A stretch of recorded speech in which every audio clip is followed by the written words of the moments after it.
Makes sense?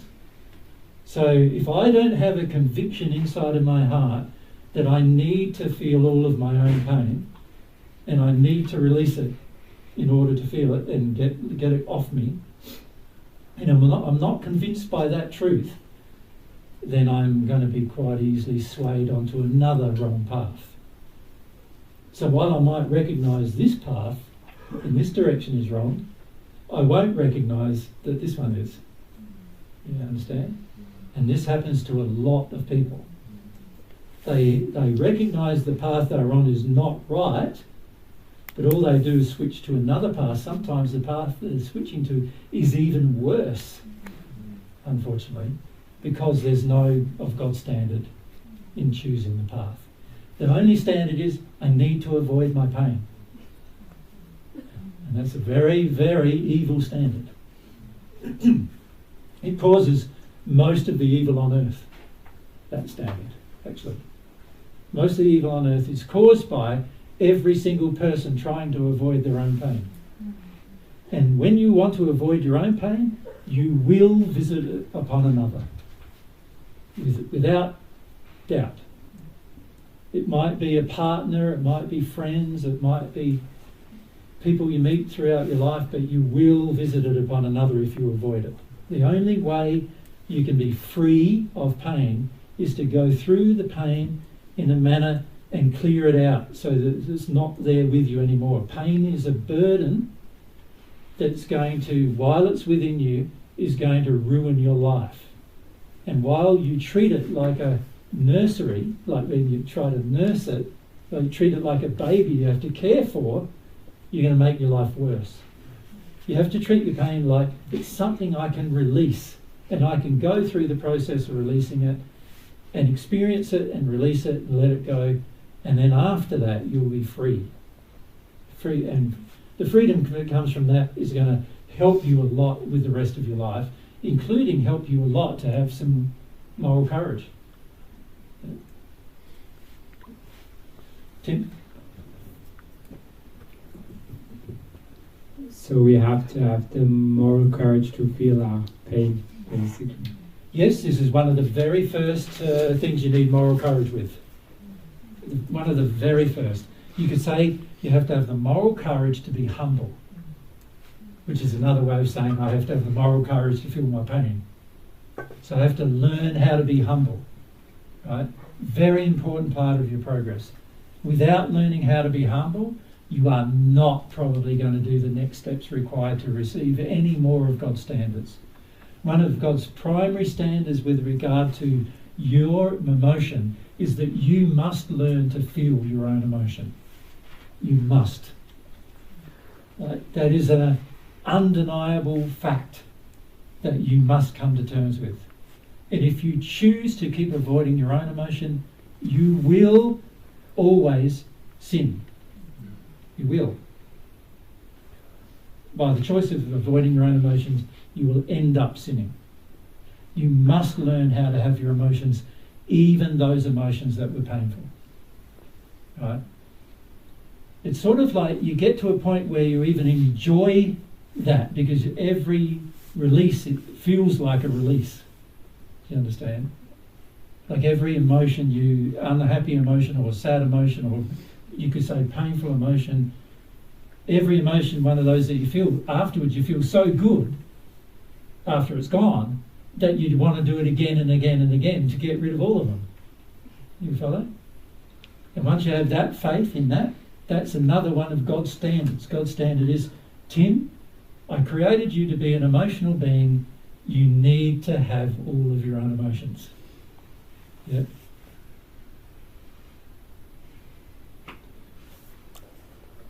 Once you understand that and you feel that and you believe that and you have faith in that and you believe that no matter what happens to you in that, whatever pain you have to feel in that, you're going to go through it. Once you have it to that conviction, every other change is possible, because that's humility. And every single development of your soul begins with humility. You cannot receive God's truth without humility. You cannot have faith without humility. You cannot get love without humility. You cannot be loving without humility. It's an essential part. You cannot receive truth without humility. It's an essential part of your development. So yes, one of the very first things you must come to believe is that feeling my emotions is good. It's good for me. Yeah? Thank you. And Mary? Battery at 42. We need to have a pause. What's the time? It must be pretty late. I know all of you have been going to the loo while I've been talking, so I need to probably go to the toilet then. Yeah. Do you want to have a pause? I'll just stop it. Well, we might have to finish, actually. Yeah, being 4:30. Let everybody go. But that's just the beginning. Shall I just say, that's just the beginning of our conversation. Right, so we need to have a lot more conversation about it. But you can see how impactful it could be. Yeah?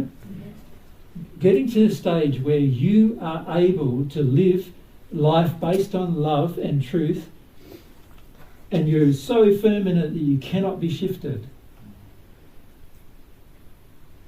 You imagine how your life might change in all sorts of ways. You know? It's certainly going to benefit your spirit life, but on earth, what I've found is it's greatly benefited my life doing this now. You know, there's even people who don't like me understand that I've got a standard. They don't even necessarily believe it's God's, right? And they donate to us, like they help support our life, even though they don't like me. And the reason why that is because you'll find that the people around you, once they see your conviction and your desire and your humility and your faith in a direction, and they can feel the logic and the truth in it, and they can feel the standard in it,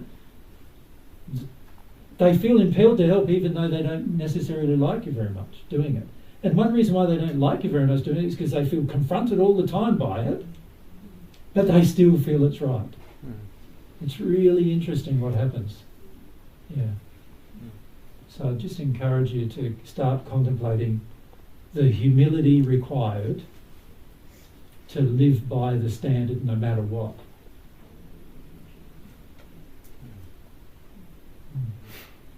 So in this conversation you can see there's going to be the link between humility, faith, courage, standards, morals, right, and receiving God's love, and sin, releasing sin, understanding what's right and wrong. All of these things are linked together through having some standards. And the only way to get these standards in your heart is to be humble. In other words, when you're humble, you're prepared to make a change to your life, even though it sort of looks like that might not be a good change. When you're humble, you're prepared to do that. Right? So it begins with humility. It's extended by faith. You need faith that having a courageous moral stance is going to bring you good things. Not bad things, good things. It's going to firstly make you a much stronger person yourself. It's going to help you bring you into your emotional state, which is going to be very good for you. It's going to help you in so many other areas. You end up being a much more loving person. You'll have better relationships, better friendships. There's a lot of things that are going to improve. And then, you know, so the faith, that building faith will then go, I need to do more of this, more of this, more of this. And that's going to help you confront your sin as well. Because you go, every time I've got some sin, that stops me from having moral courage. Every time I've got some error that exists in my heart that shouldn't be there, I'm not doing the right thing. So I'm lacking in the courage to do the right thing. So I've got to deal with my sin. And these decisions are all internal. Nobody else will tell you what to do. You know, they are internal that you make because you know the benefit, so that you make them. Right? Brings you a lot of trust in God, a lot of trust in God's laws. You get to the stage where you're so firm about it, you're immovable, and you can have a whole auditorium or a whole thousands of people, or even millions of people disagreeing with you, but you still do it. You can be faced with death and still do it. If you get to a stage where you can face death and still do it, you're as strong as you can be. You can see that, right?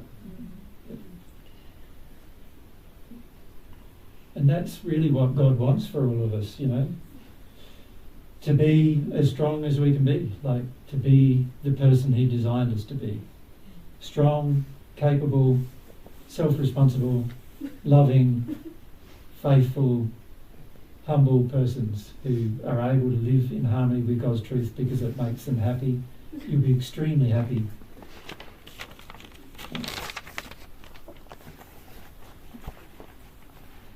It's a necessary part of your development. Yeah. Anyway, more to say, but we'll say it next time. Yeah.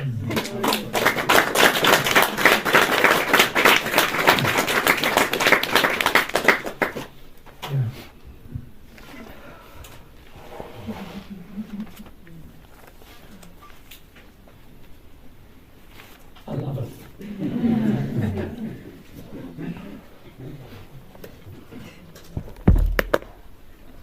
It's so... when I look back at myself in my 30s, I see a person with hardly any moral courage, with hardly every desire I had was influenced by somebody else generally. Didn't have much of many of my own desires.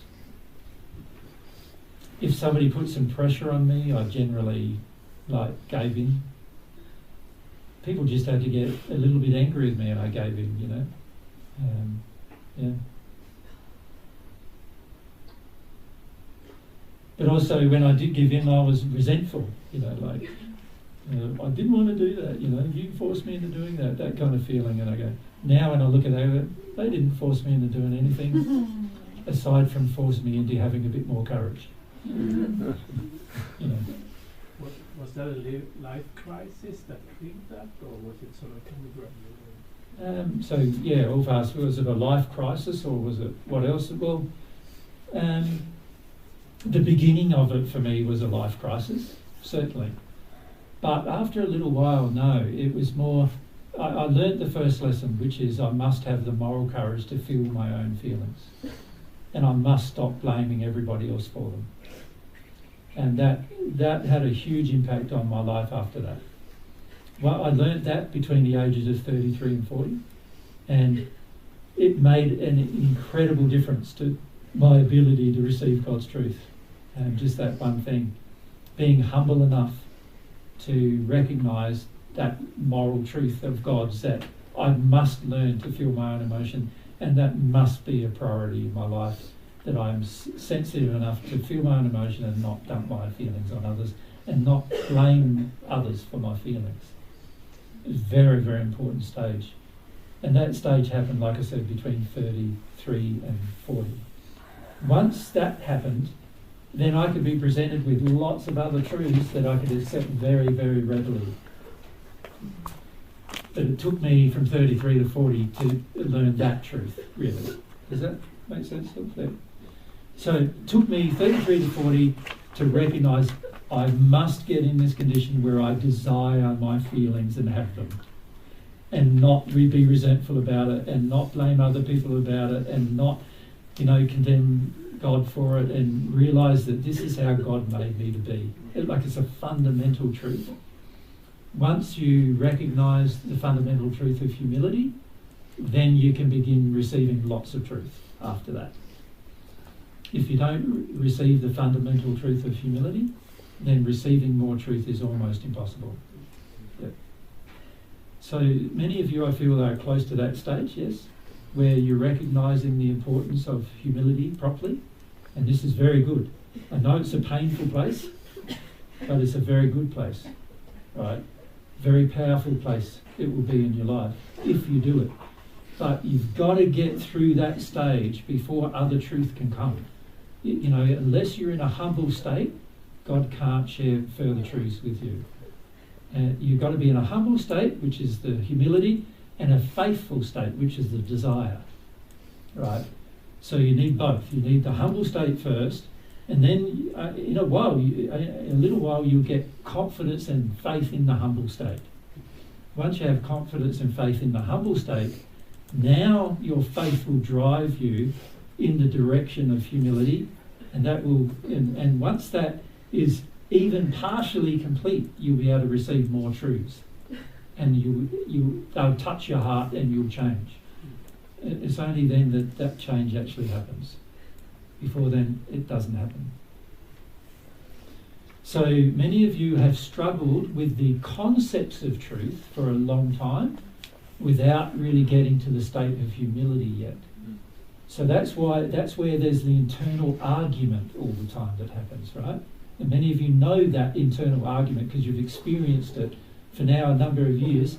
And for some of you, you've experienced the pain of it as well, right, for a number of years. Well, that's still because the humility hasn't come yet. And the humility can only come through this passionate desire to absorb God's truth on the one issue of your soul has been designed to feel emotions and you need to do it. It must be done. None of you are going to be able to avoid it. Like, I know you want to, some of you, but you're not going to be able to avoid it. Right? Very important to understand this fundamental truth, because if you can understand it, you'll get to it and enjoy it. You'll get to the stage, believe me or not, you'll get to the stage where you enjoy it, and you enjoy going through your emotions. Now you'll be convinced, this is my way forward. And your faith will grow. As your faith grows, the momentum grows. Everything can change then. But every single person who wants God's way is going to have to be convinced on that one matter. And it's not like somebody outside of you is going to convince you. I've been saying these things to you for years, like some of you, 20 years now, right? Hasn't convinced you.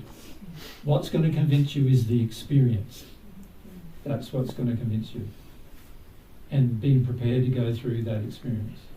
It's going to be key. Yeah. So that's what I'd encourage all of you to do. Start. Like, you could think of this as a period of preparation for your happy life.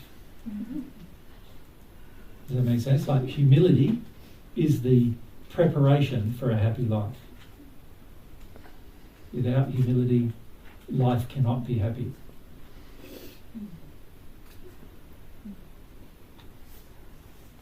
And this is the thing that's going to bring you there, is receiving God's standard about emotion. God's standard about emotion is you need to feel it and you need to not visit it on anybody else.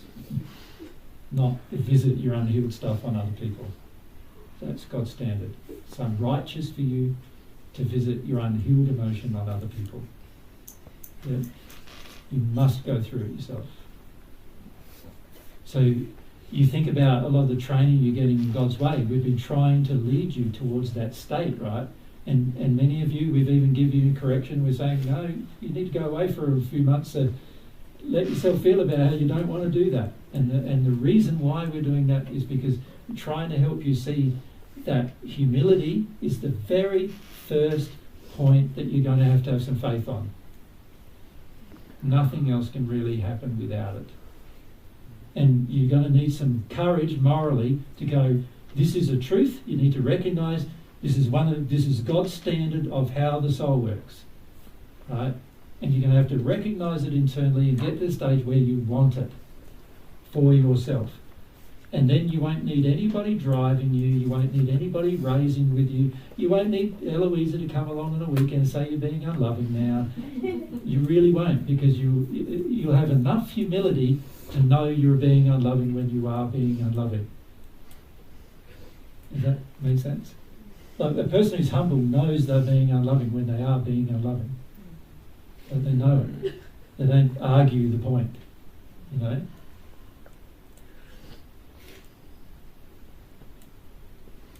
So that's what I'd encourage. Very powerful place. Very powerful for your future.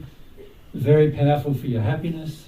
You can't be happy while you got sad emotions, guys. You can't be happy. Every sad emotion you have is stopping you from being happy. So release the sad emotions, go through learning how to handle them, and you'll learn how to be happy. Yeah. But while you hold on to the sadness and you're afraid of it, you're scared of it, and you're scared of going there with it, and all worried about those emotions, all you're doing is basically making yourself more unhappy, more scared, more worried, more... you get to a point, like when I was 33, I was in a point of dread of my feelings. Like I woke up every day afraid of my feelings. Bad for you to get to that stage where you're so afraid that you're just afraid of your own feelings. Bearing in mind, you're carrying around your feelings with you every day. To be afraid of them is a burden. Yeah?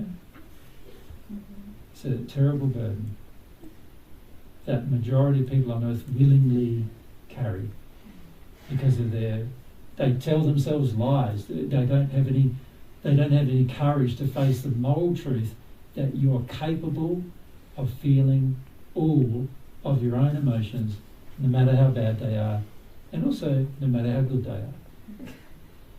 You're capable. God designed your soul to be capable.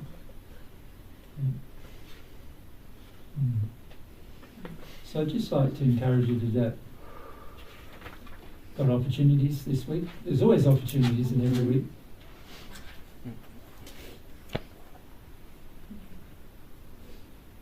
You want to really embrace those opportunities to learn how, like that one moral truth can lead you to a lot of other moral truths. The one moral truth about humility can lead you to many other moral truths that are all going to help your life.